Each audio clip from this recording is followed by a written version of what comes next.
प्रत्येक घरात आणि घरातील प्रत्येकाला आवडणारा वडापाव. पावसाळा सुरू झाला की सर्वांना आवडणारा वडापाव बनवूया अगदी सोप्या पद्धतीने. नमस्कार, गीताज किचनमध्ये तुमचं स्वागत आहे. बघूया यासाठी लागणारं साहित्य. सर्वात प्रथम आपण बटाट्याची भाजी बनवणार आहे. त्यासाठी आलं, लसूण, हिरवी मिरची आणि थोडासा कढीपत्ता जाडसर आपण मिक्सरमध्ये दळून घेऊया. येथे मी 8 ते 10 बटाटे उकडून सोलून घेतले आहे. फोडणीसाठी कढईमध्ये तेल घातलं आहे. तेल कडकडीत तापलं की यात मोहरी घालूया. यानंतर जिरे. मोहरी आणि जिरे चांगले तडतडले की मग यात टाकूया कढीपत्ता. यानंतर मिरचीचे जे वाटण आहे ते परतून घेणार आहोत. 2 मिनिटासाठी आपण हे वाटण परतून घेऊया. यानंतर यात हळद, धनेपूड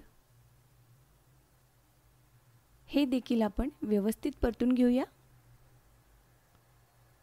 यामध्ये बटाटा कुस्करून घालायचा आहे.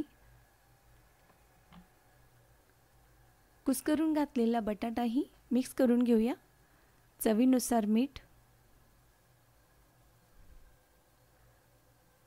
यानंतर टाकूया यात बारीक चिरून घेतलेली कोथिंबीर.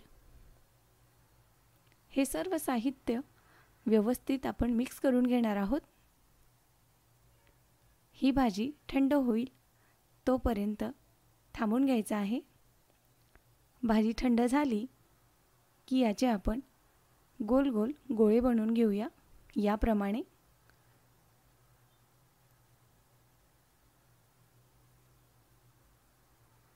यानुसार भाजीचे गोळे तयार करून घ्यायचे.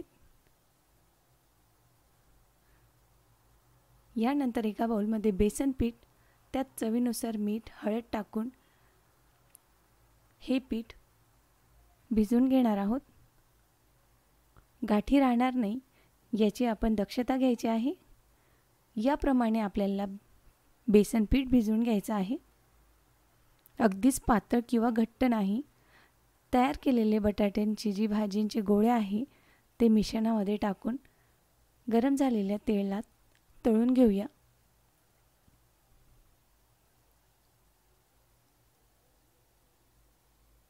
हलकीशी सोनेरी रंग येईपर्यंत आपण हे वडे तळून घेणार आहोत.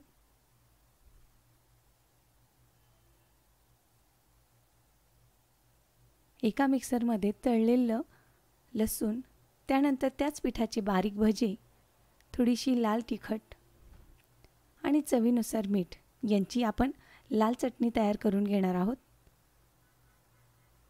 पाव घेऊन त्याला मध्यभागी कट करून पुदिना याची हिरवी चटणी, यानंतर आपण तयार केलेली लाल चटणी,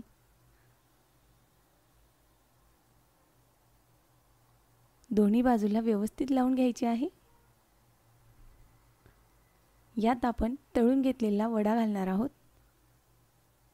तयार आहे आपला चविष्ट चमचमीत वडापाव. व्हिडिओ आवडला असेल तर व्हिडिओला लाईक करा आणि चॅनलला सबस्क्राईब करा. धन्यवाद.